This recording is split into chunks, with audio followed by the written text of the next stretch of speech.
Momento do Discipulado.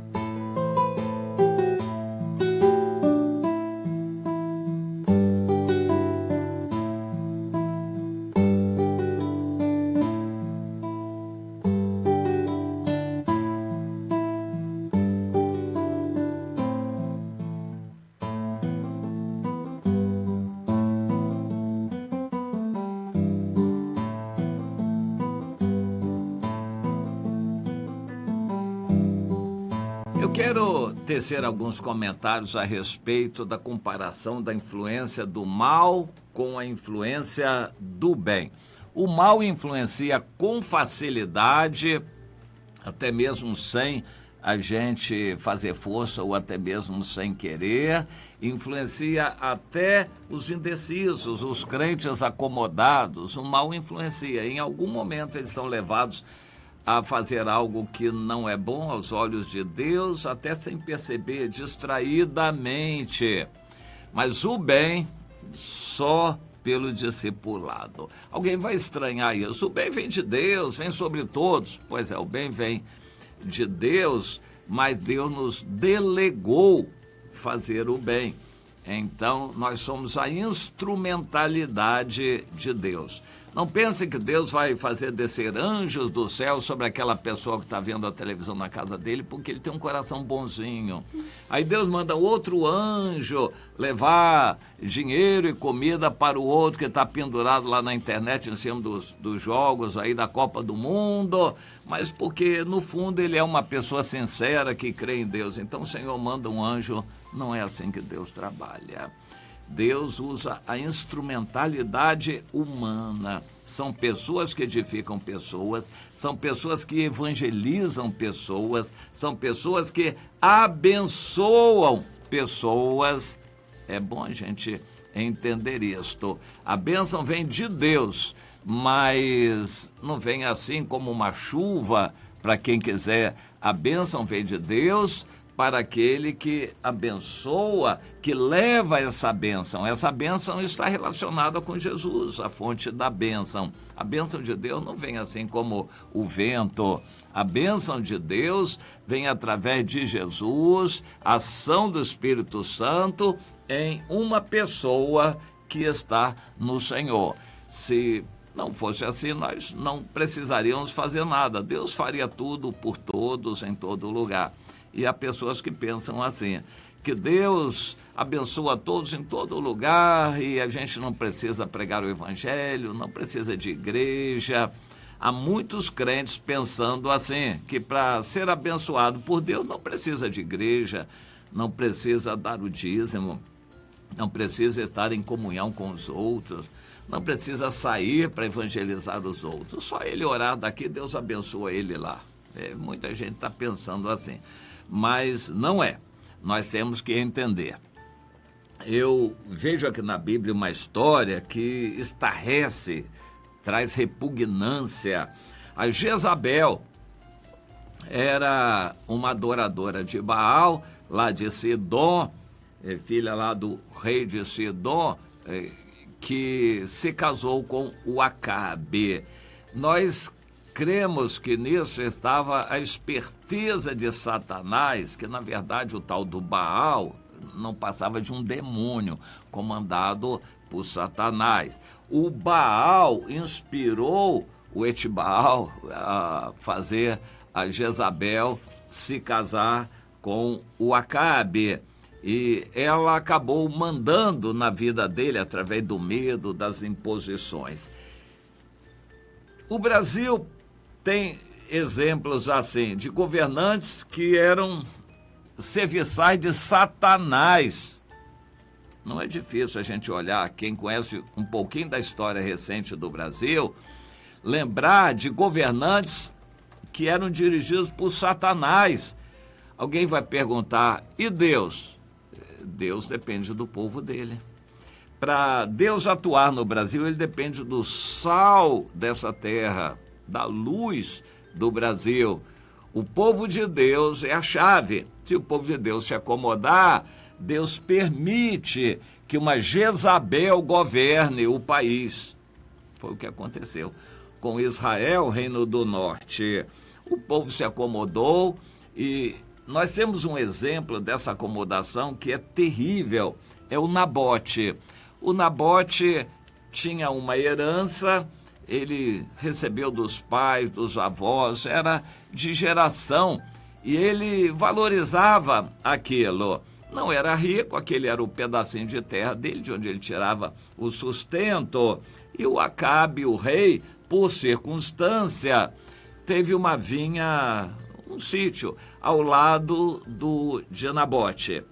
E o rei quis comprar o de Nabote. Ele disse, olha, o rei, eu não posso vender, porque isso é herança de meus pais e avós, é de toda a minha família. Então eu não posso vender, ó rei. O rei ficou muito triste e falou para Jezabel, Jezabel, o quê? Você é colocado aí para reinar, não é para ficar ouvindo o desaforo de qualquer um, não.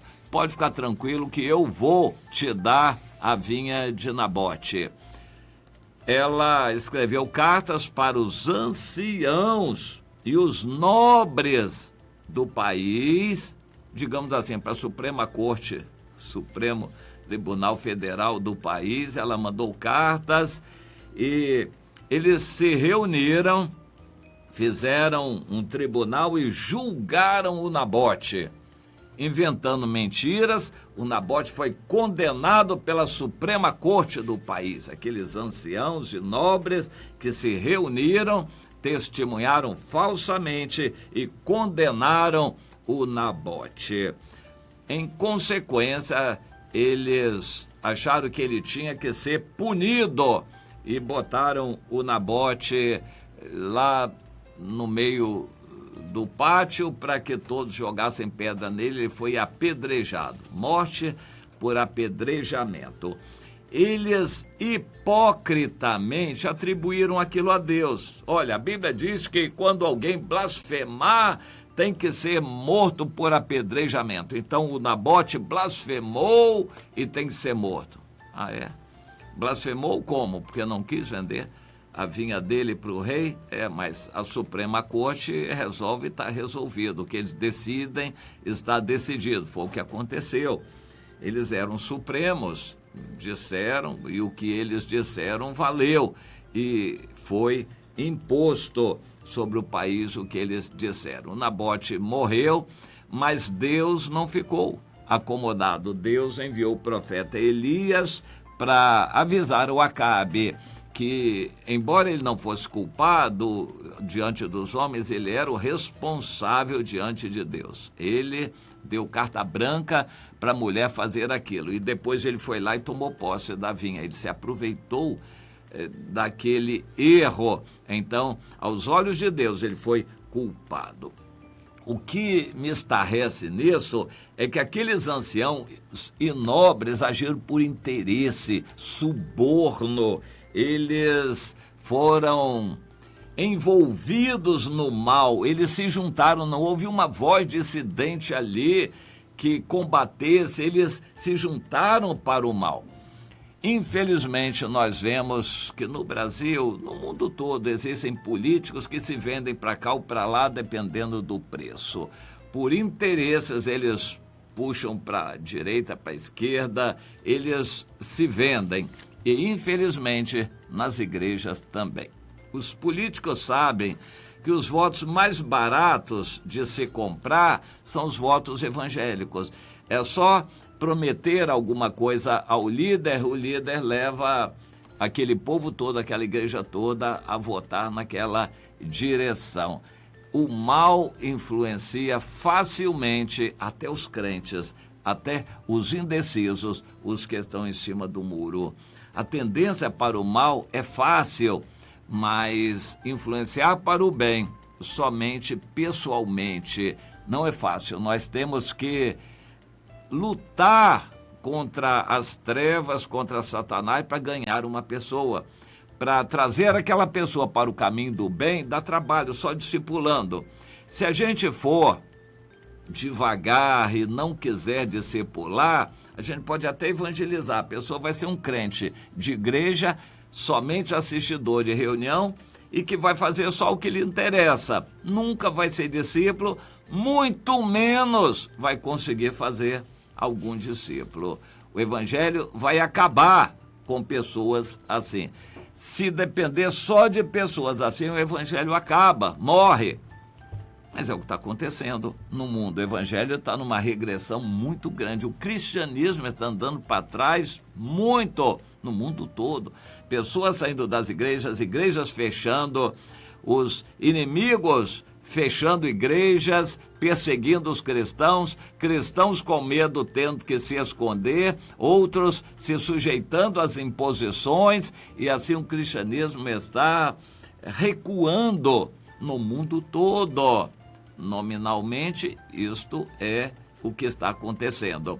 Deus não está ligando para isso, porque os aprovados mesmo, os verdadeiros e santos do Senhor, entendem a situação e vão vencer. Mas os cristãos pela metade, cristãos acomodados, cristãos mais fracos, esses, infelizmente, vão sendo influenciados, como a Jezabel conseguiu influenciar aqueles anciãos. Hoje, cristãos estão sendo influenciados pelo mal. É só gerarem uma ordem lá de cima: olha, isso é lei, é imposição, tem que vacinar, tem que fazer isso, fazer aquilo. Aí a pessoa aceita, porque tem que fazer, é ordem, estão mandando. Cristãos indecisos ficam assim, esse sujeito à influência do mal. Mas para a gente conseguir levar um povo à oração, à santificação, à evangelização, ao verdadeiro culto a Deus, dá trabalho, é difícil, e só num contato pessoal a gente levando, discipulando, fazendo com a pessoa. O discipulado é isto, é um ministério de uma pessoa junto com outra, investindo tempo para ensinar a outra a praticar, não só pregar na igreja para outra ouvir, é ensinar a pessoa a praticar, a obedecer. E a diferença é bem grande. As igrejas estão cheias de crentes que ouvem, mas quase não existe discípulo que pratique, que obedeça, que se santifique, que se consagre a Deus. Esta é a diferença bem grande para influenciar para o bem, para que a pessoa venha a ser um praticante do bem só pelo discipulado. Tem que ensinar a praticar. A ordem máxima do cristianismo é orar, abençoar os outros, evangelizando e discipulando. A pessoa não faz isto se não aprender pelo discipulado. Pessoalmente, tem que ser ensinado isto. Mas o mal não precisa de nada disso. O mal é empurrado com facilidade, goela dentro das pessoas, e até os crentes indecisos recebem o mal com muita facilidade. Infelizmente, é assim, a desproporção é grande. É grande a quantidade de pessoas que pendem para o mal. São poucos aqueles que praticam o bem. A porta da perdição é larga, mas o caminho da salvação é muito estreito. Afinal de contas, você está andando por ele?